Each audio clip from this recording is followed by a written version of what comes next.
Welcome to the Red Sneaker Podcast, your guide to success in the worlds of writing and publishing. Now, here's your host, best-selling author and founder of the Red Sneaker Writers Center, William Bernhardt. Hello, Red Sneaker Writers. This is episode 41, going out on March 23rd, 2020. This podcast is for Red Sneaker Writers, people who are serious about having a writing career and want some practical knowledge to help them do it. Well, we live in interesting times, don't we? If you're listening to this podcast when it goes out or any time near when it goes out, I assume that you're either quarantined or practicing social distancing, probably at home. Of course, on the bright side, if there can be any bright side to this crisis, social distancing is not necessarily the worst thing in the world for a writer. I would bet many of you have thought, I'm going to get serious about this writing when I have some time, or my job lets up, or whatever. It is very possible that right now you're looking at more spare time than you have at any previous time in your life, so use this. To quote Saving Private Ryan, use this. Treat it as a gift, not a course. Take advantage of the time. Double down on your writing career, whatever it is you normally have for your goal of how many pages or hours you write every day, double it. See how far you can get before this ends. And with that in mind, I know many people are showing extraordinary generosity at this time, especially people in the arts. And here's my little gift to those of you who are listening to the podcast. You've probably heard me talk about this series of books I've written on writing, the Red Sneaker series of books on writing. There's 9 of them now. While all this is going on, while the coronavirus has got everybody staying at home, all you need to do is email me. And I will send you any one of those 9 books by email completely free. A digital copy that you can read and then get back to your writing. All of the books are relatively short for a reason. I want you to absorb what you need to know and then put it to use. So right now, here's my little something. Email me at willbern@gmail.com, WILLBERN@gmail.com. Tell me which one of the 9 books you like, and I'll send it out to you just as soon as possible. Keep writing. On this podcast, of course, we'll cover the news.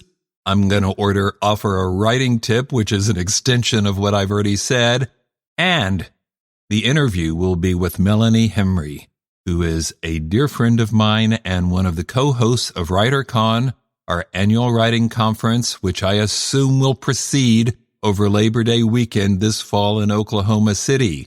She, for many decades now, has had a successful career as a ghostwriter, often working in the currently booming Christian book market. She has a lot of wisdom and a lot of experience, even if that area doesn't interest you and you'd rather see your name on the cover of a book than not. She has a lot to offer, so hang around for that. But first, the news. Of course, the biggest news in the book world, because it's the biggest news in the world, is COVID-19, the coronavirus threat that is all across the globe right now. And it's impacting the book world, of course. Most book shows, conferences, conventions taking place in the next month or so have been canceled, including Book Expo, which is usually the biggest show in America every year. I would like to think that while everybody's nestled at home playing it safe, they're going to read more books, and that may still be true. But this crisis is impacting the sale of physical books already. NBD Bookscan reports that physical book sales went down 10% during the previous week, previous to when I'm recording and releasing this podcast. Just to be clear, that's physical books. I would like to think that ebook sales are soaring. I don't know that that's true based upon looking at the daily returns on the books that we publish. I have not seen a spike upward, but I haven't seen it go downward either. Basically, it's flat. Some people clearly are reading books, though, and is this really a surprise? Novels that are really selling right now are novels that involve epidemics, pandemics, diseases from both classic and modern literature. Stephen King's The Stand, of course, is in many people's minds the modern classic, and goodness knows if you settle down with that, you'll have something to do for at least a week or so. There's a new novel called Cold Storage, which is getting excellent reviews. Even Albert Camus' The Plague, which is pretty serious literary fiction, but as the title suggests, it does involve a guy in Algeria dealing with a plague, and it's selling well. What else is selling well? Well, big surprise again. It's not a surprise at all. It's books in the Amazon category of vaccinations, like probably the prominent one written by a Wuhan Chinese doctor at their Center for Disease Control and Prevention on how to prevent the coronavirus, selling very well. In fact, it was the #1 book in its category. Sadly, there are some self-published titles on coronavirus that have flooded Amazon, some of them complete garbage ripoffs, people profiteering, price gouging, just as they have with hand sanitizer and toilet paper with these fake books. This is not the way the book world normally works. I have to think that there must be a separate ring in Dante's hell for anybody who would exploit this crisis in this way. If you hear about these scams, post about it. Let other people know.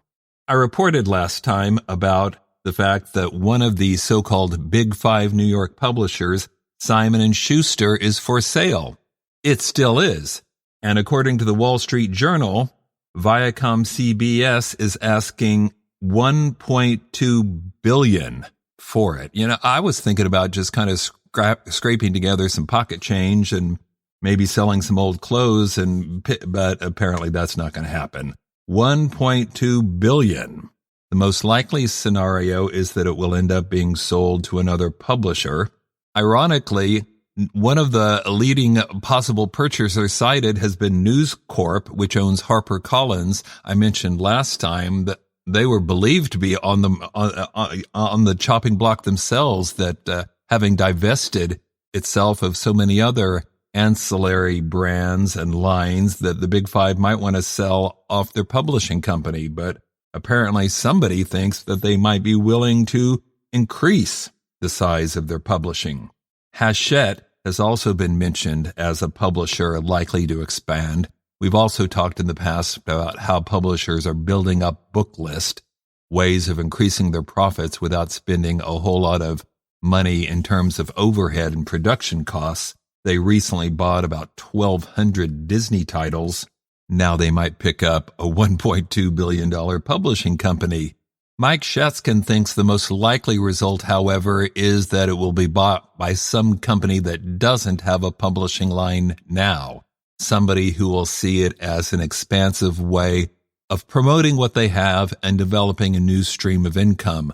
I have to say that makes sense to me. I recently read Bob Iger's autobiography. He was the head CEO of Disney, and he talked about how they came this close to purchasing Twitter. And you think, why? I mean, what's that got to do with Disney? Well, his feeling was, this is a new income stream for us, plus a way to promote our products. We can tweet about Frozen 2 or whatever.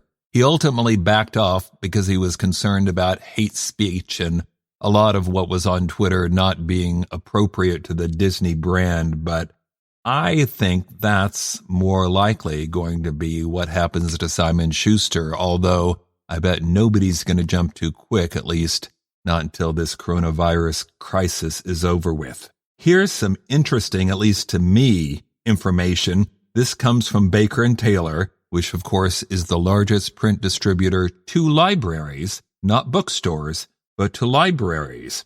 And if you want to read more detail about this, the article, which came out in the Library Journal is online. Anyway, they say that the top 5 print, not ebook, print fiction subjects purchased by U.S. libraries last year are you ready for this? In order, from the top: mystery, thriller, romance, literary fiction, and women's fiction.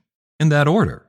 Well, there are so many interesting things about that list, I hardly know where to start. We know that romance is by far the best selling in print, like in bookstores and probably online, but apparently it's different in libraries. Maybe because, they have to go up to the counter with these and look at somebody. I don't know. And by the way, that wasn't me shaming romances. I think everybody should read what they like, but I know some people feel like it's an embarrassing thing. Note that they separated out mystery and thriller, which a lot of people wouldn't, and yet, despite the fact that those categories have been bifurcated, they're still the top categories, 1 and 2, which suggests that there are far more crime readers going to libraries than anything else. I also thought it was interesting that although we think of this as being the era of the thriller, mystery is number 1, not thrillers. Mystery is on top. And if you read a little bit more in detail, you find out that the biggest mystery subgenre is female sleuths. You'll also find out that cozy mysteries, what sometimes are called soft-boiled mysteries, not a lot of violence or swearing and whatnot, they prevail over hard-boiled mysteries 5-1. I mean, that's a huge difference. 5-1. I don't know how you distinguished mysteries with female sleuths from cozies, since a lot, if not most cozies, have female sleuths, but it clearly indicates that if you want to get a piece of the library sales market, which is primarily at this time print, although that's slowly changing, but the way to do it is with mysteries, cozy mysteries involving female sleuths. You have probably already read that Amazon, the biggest seller of books and everything else, the biggest retailer in the United States, has announced that they're going to shift their focus. They're prioritizing household items and medical supplies in this time of need, which is understandable. Are books going to be qualifying as household items? Probably not, but I bet they have a lot lying around the warehouse in the foreseeable future anyway. A lot of people are offering deals, though, and take advantage of it, because I've always felt that books are the best favor you can do for yourself, the best comfort, the best solace you can find, and this might be a time where that's what you need. Scribd, that's Scribd, is a platform where you can download books and audiobooks. They're offering a deal where you can get any book they've got for 30 days free, and that's not a free trial, then we start billing the heck out of your credit card. That's 30 days free. At Amazon, Kindle Unlimited is offering, because, they've always got to outdo everybody else, they're offering 2 months free. For 2 months, anybody, member or not, can download any of the books offered by Kindle Unlimited for free. And remember, those authors of those books, some of whom are your friends, are paid for those books based on how many pages are read, or at least accessed. So do yourself a favor, read a good book, and who knows, you might also at the same time be helping out some writers who could use a boost right now.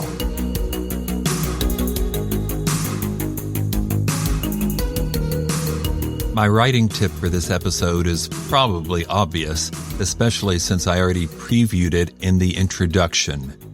Use this time. Write. You are a writer, or you aspire to be a writer? Well, that means you've got to write. And although there's a lot imperfect in the world right now, you may be in a situation where you're seeing the possibility of writing more, so do it. Have you signed one of those writer's contracts in the back of some of the Red Sneaker books? If you haven't, do it. If you have, revisit it. Maybe it's time to up your hours or pages or whatever you try and get done every day.